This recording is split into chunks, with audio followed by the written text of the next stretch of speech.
Alright, what's up everybody? Let me get situated and get good to go here. Dude, I don't know what. Well, of course we dropped the keys. Let's get on this thing. Zip up my pockets. Dude, I'm out here at Trinity Skyline Park. And I don't even want to be a hater like that. But dude, this guy I think's playing like his own music. Dude, that has to be the worst music I've literally ever heard in my entire life. Like, I don't know if that's actually his own music, but I know for a fact that's not somebody who has a record label, because oh my god, bro.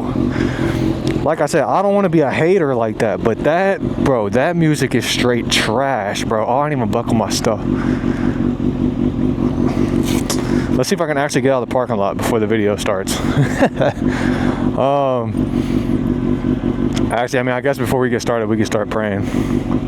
Dude, we got like 12 subscribers now. I did a couple reels and shorts and stuff. They're doing kind of decent. I'm kind of happy, man. We got some momentum going. I'm excited.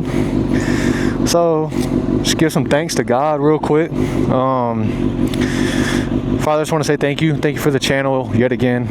Thank you for the traction that it's getting. Thank you for the fact that there's actually people listening at this point, and it's not just me.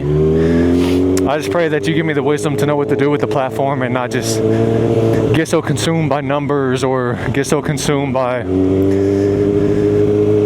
trying to please people or, you know, make content cater to a certain audience. Pray just kind of help me be myself, strengthen my relationship with you as we go about this. Pray that you watch over me as I ride the bike. And I pray that you would just give me the words in this video to glorify you and to give a message, you know, that's something from you and not really from me. And I ask that in Jesus' name, amen. Anyway, so what's up, guys? I've been kind of struggling trying to get the video, well, not videos out, but I recorded a video yesterday on Sunday, and I've been having like editing issues. For whatever reason, the software I'm using is like having trouble exporting the videos. Anyways, I've been trying to figure all that out the past like all day yesterday, because I literally edited the video fully and it was like ready to go, and then when I went to export it, it just froze, and then all the editing I had done to it was just gone. I was like, oh my god, bro. So I had to re-edit it. I'm looking at like software to use and all this other stuff, so it's been kind of a mess because I'm doing all this by myself, you know. So anyway, bar that, it's been pretty good, man. The weather's amazing today. It's like 80 degrees. I rode into work today. I had to wear a suit to work, so I was riding into work and I'm wearing a suit, and it was all nice in the morning, but bro, afternoon, oh my god, I was sweating in that thing. Like trying to ride home, I was like, dude, this is miserable.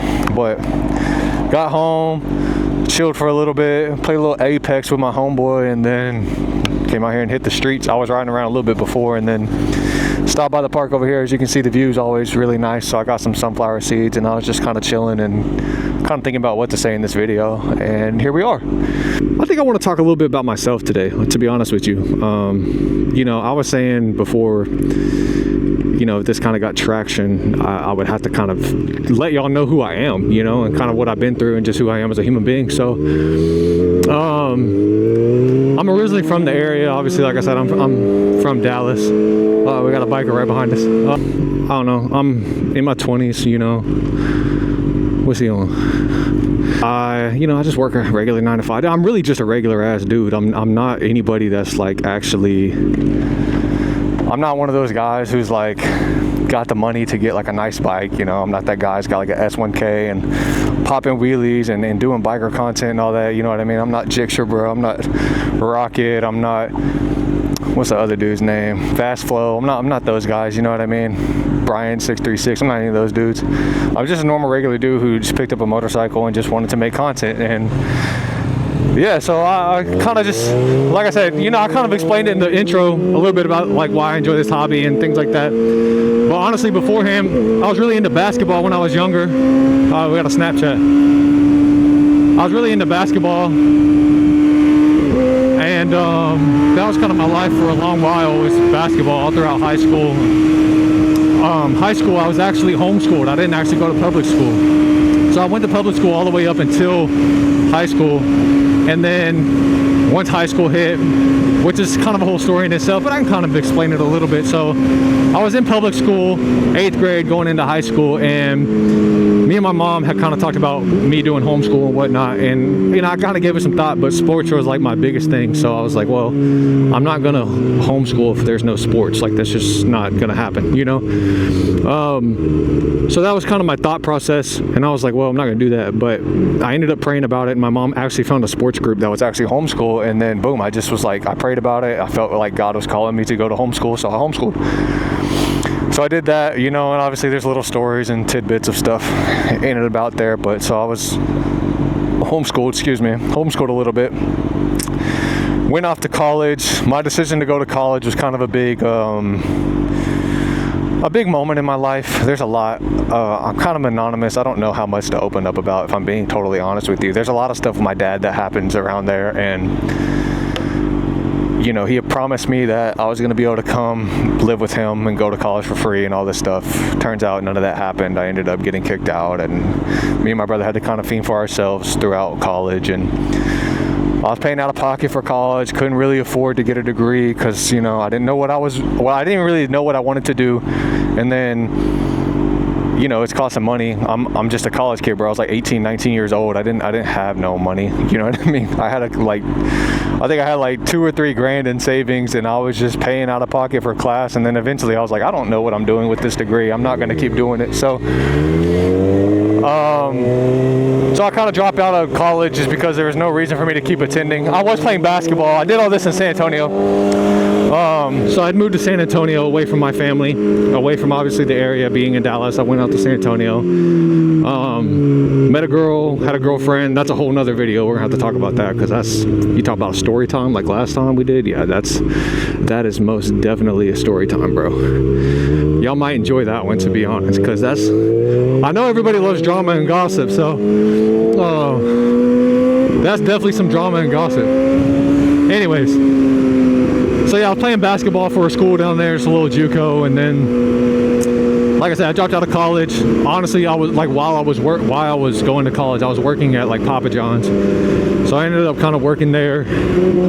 Golly, that job was, bro, Papa John's is something else. I'll have to talk about like I need to just recall all the stories because it's just funny. But yeah, there's Papa John's, and then I lived there for just about 2 years. The first year, my freshman year, I didn't actually work. I was just doing school, and me and my brother had an apartment together and whatnot. And then second year, I actually moved back home over the summer. I hadn't actually decided whether I was going to go back to San Antonio or not, but like I said, I met a girl and we had talked all summer, and I was really into her. So a lot of my decision to go back to San Antonio, it was very prayerful, I will say. I prayed about it a lot, man, and I was actually stressed the whole summer because I just didn't know what God wanted me to do. So I was like really just praying heavily over it. And then, so I made the decision to go back. I do feel like God had called me to go back, so I went back. And then that was the year I did. Actually, I moved in by myself. That was my first year on my own. And then, yeah, that's when I got to work at Papa John's. And so, yeah, I lived over there. That second time, my second year, I kind of stayed until, let's see, I moved down in the summer, and then I stayed a whole year. And then COVID and all that hit. And then, yeah, then COVID hit. Me and my girl were still together at that time, and then we ended up breaking up and splitting. And then I stayed until like the following March of like 2021, and then I ended up moving back home. And then honestly, like a lot of my faith and a lot of my testimony, I mean, kind of starts before that. Before, when I was in middle school, while I was still in school, I had a sister that actually died of cancer. She was like 15 months old. That's a big moment in my life that kind of changed kind of the fabric of who I am. Changed me like in just, I don't even know. I lose words when I try to talk about that moment because I was so young at the time. But it's something that just changed. It shakes your whole world up, man. Like you go from living a normal life, you know, very stupid things mattering for no reason, and then things that should matter don't matter, and then it all gets kind of flipped on its head to where suddenly all the stupid things no longer matter, and what's important kind of comes into view.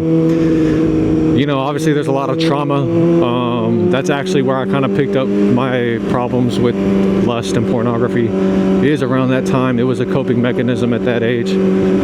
I was home alone like all the time, just because my mom was in the hospital. My stepdad worked, so you know, I didn't have anybody at the house. So yeah, a lot of alone time. And a teenager with internet, that's just kind of what happens, man. It's just, and I knew better, don't get me wrong, I definitely knew better, but that's where that begins for me. And then, you know, there's a lot of trauma. You're young, you're underdeveloped, so you can't even actually kind of comprehend. Holy potholes, bro, look at that.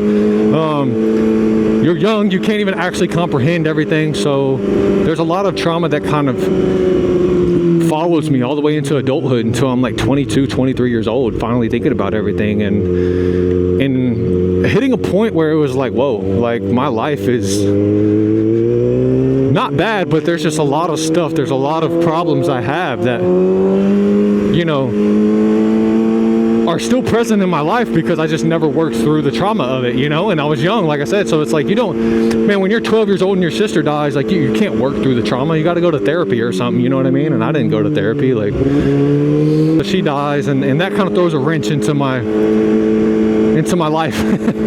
But honestly, it's a big blessing at the end of the day, and you know, I can talk about a little bit more later on, but I just kind of want to give an overview of everything. Yeah, that happens in middle school.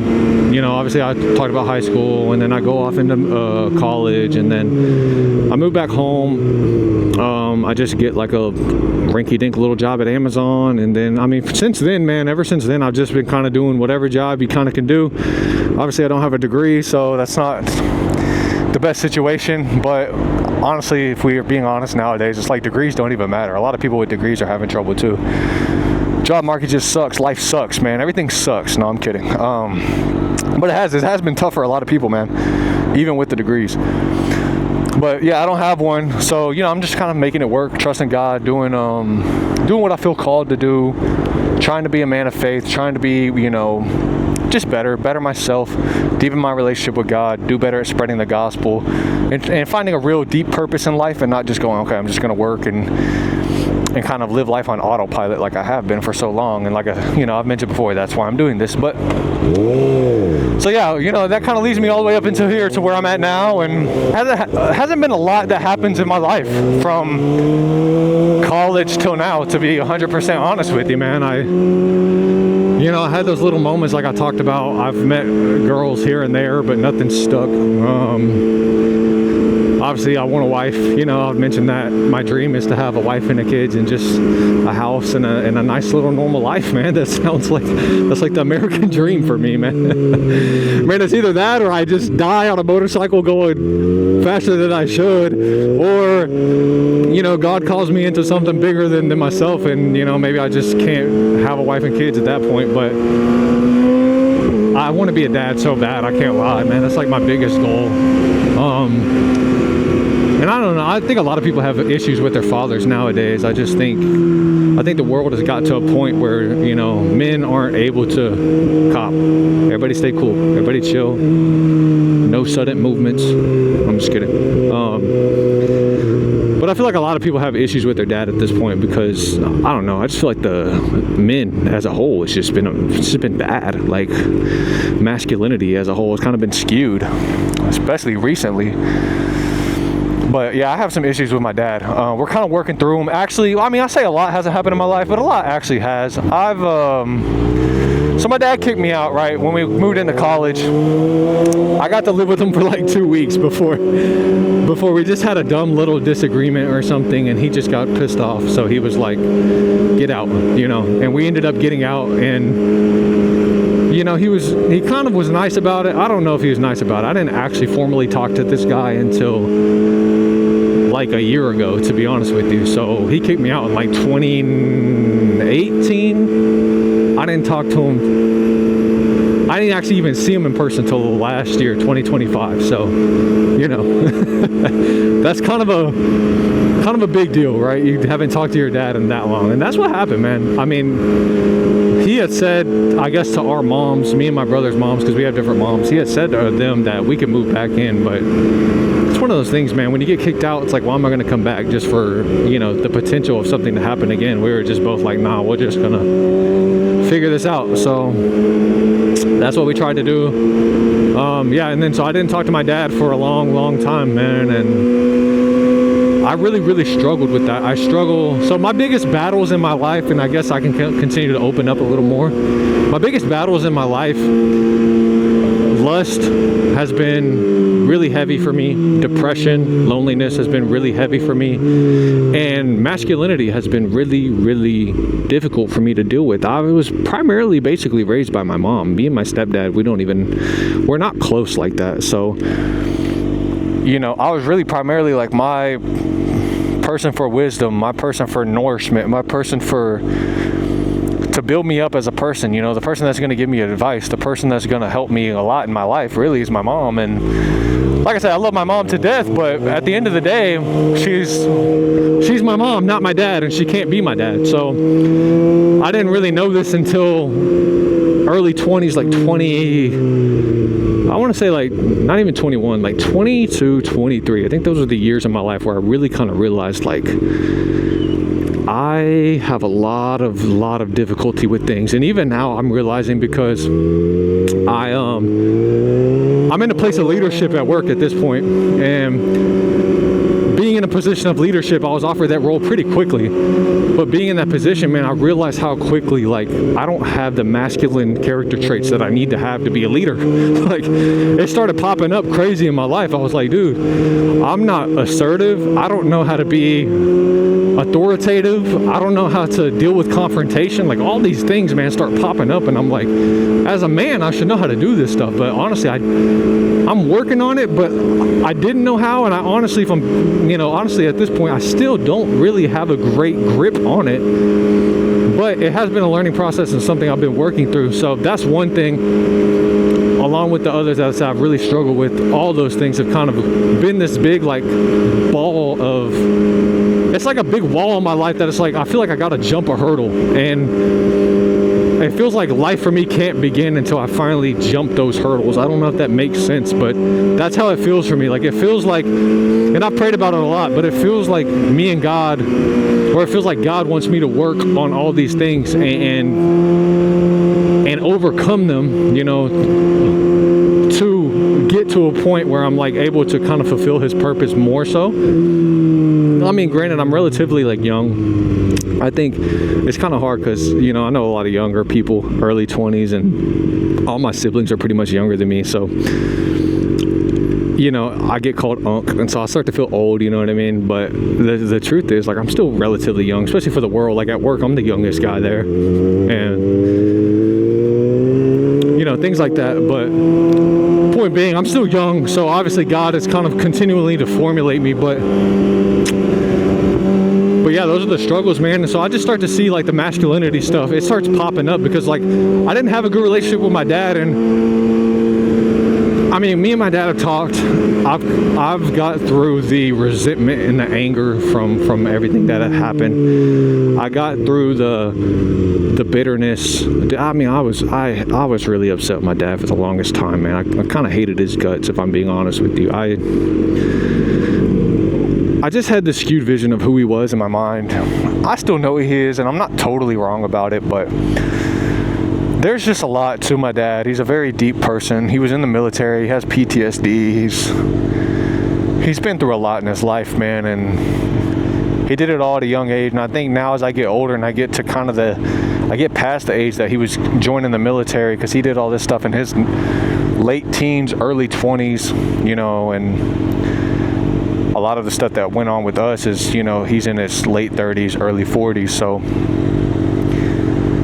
it just, me being at those ages, like the ages where he was in the Army and stuff, I'm thinking about the stuff that he had to do, because he was in the Army post 9/11, so he actually got deployed and had to do a lot of stuff like that. But, you know, knowing all that about my dad now, I didn't really understand it when I was younger, just because you don't really understand things. My dad didn't open up about it. I mean, honestly, he couldn't. The stuff that he had to do is horrendous, man. Like, just really, really bad stuff, you know, and obviously that's going to mess him up as a person, and that's kind of why he's had his battles and why that's kind of bled into my life.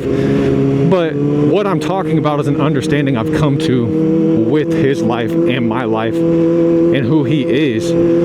It's taken me a long time to kind of get that understanding of who he is, so I can know, oh, like, the stuff you did to me wasn't even necessarily intentional. It wasn't like, it wasn't personal, you know what I mean? Like, it was very reactionary, and I'm like, I can understand it because I've been in places where I've been reactionary and not able to act according to how I would want to, but just whatever came out.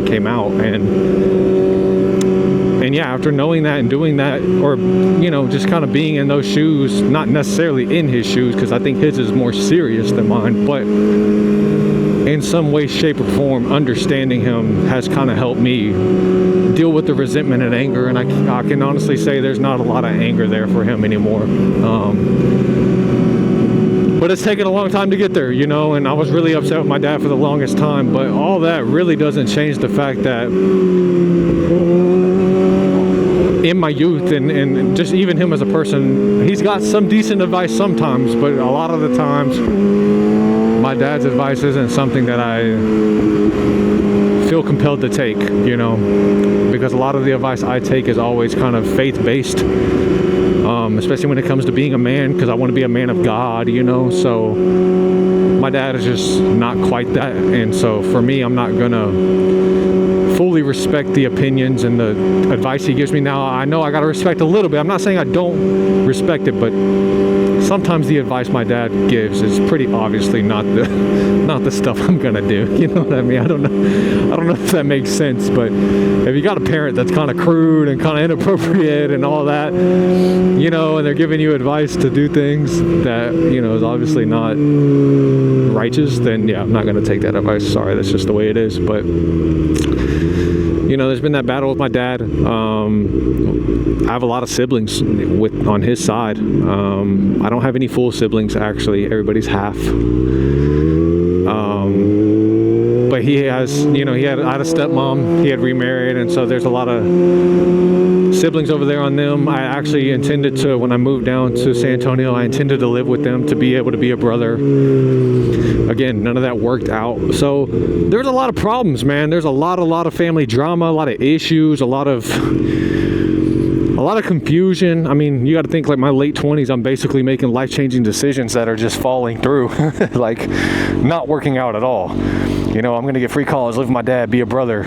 I'm now living alone with my brother, paying out of pocket for college, you know, going, what the hell, like, what the fuck is my life at this point? So that's what it was all the first year. And then toward the end of the year, I met, you know, my future girlfriend for the next year. You know, we talked all summer and dated, and like I said, I'll get into that later, because that's a whole video. If I include that in this video, it's going to be like an hour long. I'm not going to do it. So but yeah, there's that battle with my dad, a lot of hardship there, and then all that bleeds. Like I said, all this kind of blends in like one big ball of my life. Like, I struggle with everything I mentioned, and all that kind of blends together. I like the Corvette, bro. It's nice. So all that kind of, you know, warps together into this big ball and this big wall in my life that I feel like it's a big hurdle I got to jump over, and I don't have any direction of how to go about it, you know. Like I said, I love my mom to death, but she's not a man, and I have a lot of trauma, you know, as a man that I have to learn how to deal with. I mean, I had to learn. I feel like at this point I'm pretty healthy, man. I got through it all. And it's another one of those things where we can just dial back and go, how did you work through all that? It's always been God. It's always been Christ. It's always been that. But it's just, that's been my life, and that's been the struggle. And, you know, I never went to a therapist. I let God be my therapist. And I don't know if that sounds corny. That might sound corny to some. But, man, is it so true. Like, I mentioned before, like, I would just sit alone in my apartment, and I would just pray out loud, bro. Like, there was no other way to get out. No other way. Like, I would sit there man, I just remember nights, mornings where I would just be sitting there drinking coffee, eyes closed, talking to God about my dad, man. And I mean, I would break down and cry so hard, man. Like, even thinking about it right now makes me very emotional, because it was just so intense and so deep. Because I was tell God, like, I'm just angry, God, like, I'm so upset. And it's crazy, because that's kind of where I found God the Father. Like, that's where I found the fatherly aspect of God, you know. We know all these things about God and His Word, about who it says He is, and you don't really experience it for yourself until you have to work through things, until you have issues. And as much as that kind of sucks to be the truth, you know, people are always like, well, why do bad things happen, you know, to good people? It strengthens your relationships, man. It's just like in anything else. Like, relationship with Christ is just like relationships, period, man. The more you go through with somebody, the closer you get to them. That's just the truth. That's why, like, marriage is so honestly beautiful, in my opinion, because you go through a whole lifetime of things together, and you have to work through problem after problem together. You have to work through hardship. You have to work through, you know, disagreements and struggles and all these things together. At the end of the day, it strengthens your love for each other, and then it's just beautiful to me. I'm like, that's what I want with somebody, you know. And that's what I have with God. Like, I just went through this stuff with God, and like I said, I'd be upset. I told y'all I cussed him out. I'd be mad. I would cry. I was like a little kid. Like, genuinely, I was like a little kid. But that's, like I said, I found God as a father. Like, He was a father to me at that point, because He would talk to me like a child, man. He would give me comfort instead of knowledge when I needed comfort, you know?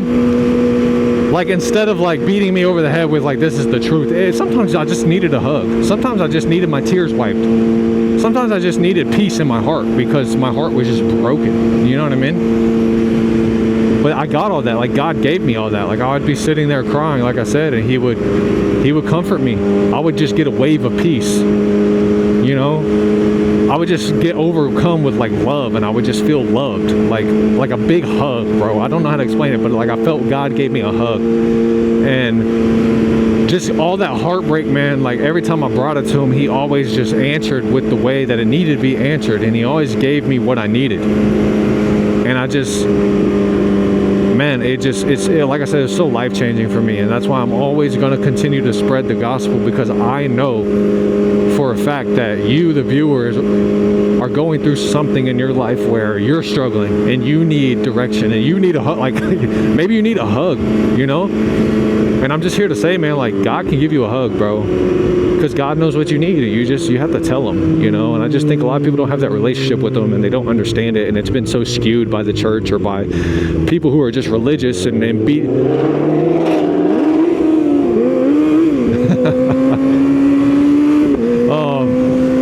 They've been beaten over the head. You know, people get abused by religious people because they think they know everything, you know what I mean? And it's just not about what you know, man. It's about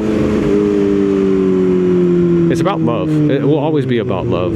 But love is it's a real thing. It's a definition. It's not just like, oh, love is love, and it's just whatever you want it to be. That's not love. Like, love has to have boundaries. Love has to be defined.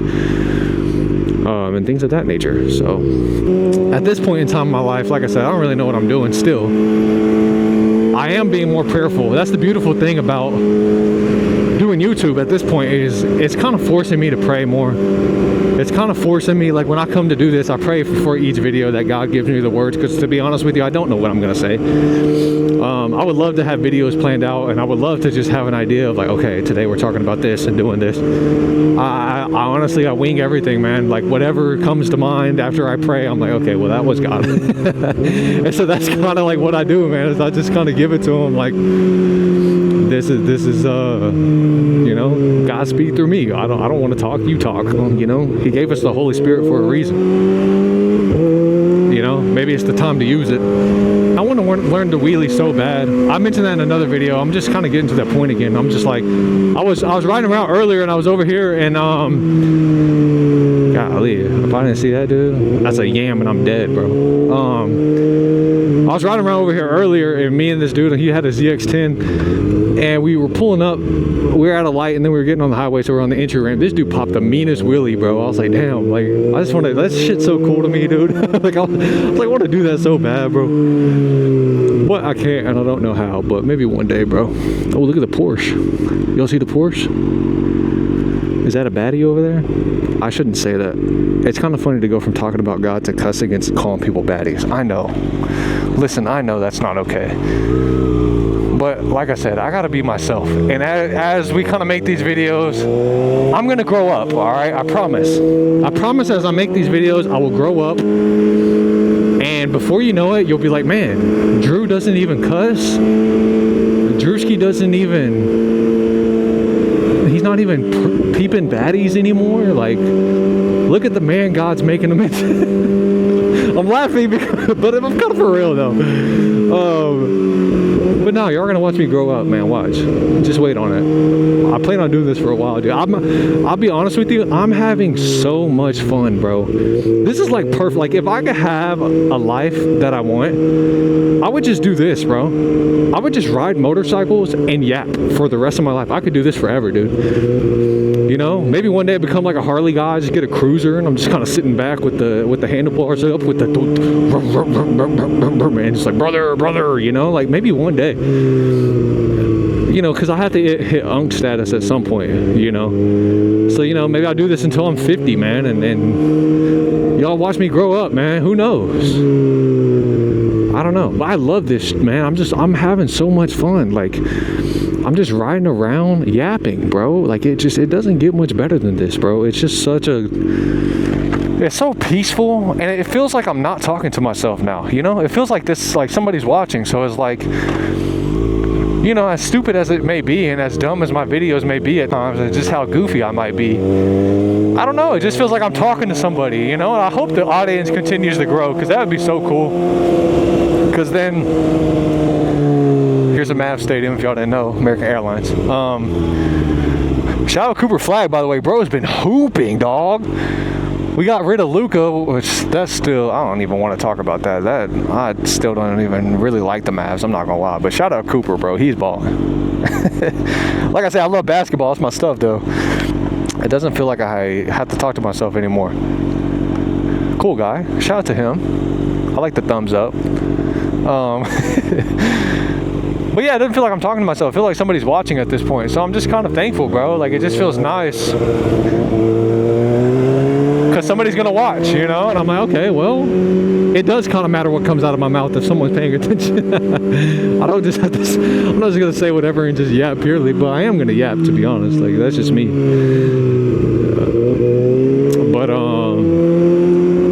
Yeah, man, there's more to come. That was just a little bit about myself. I gotta, like, we'll do story times. I guess I have to do a story time at some point. I'm gonna kind of just, I guess, unravel who I am to y'all.